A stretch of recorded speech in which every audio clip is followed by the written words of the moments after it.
वो जगह कभी भी मेरा घर नहीं था। जिस जगह पर जबरदस्ती रखा जाए वो जगह घर नहीं बल्कि कैद खाना होता है। मैं नहीं जाना चाहती हूँ।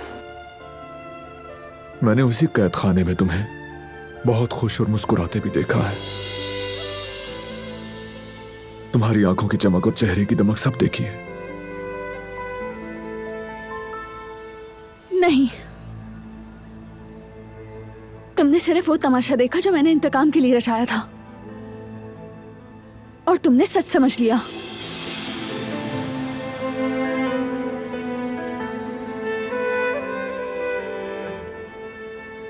उस वक्त हमारे दरमियान कोई झूठ नहीं था।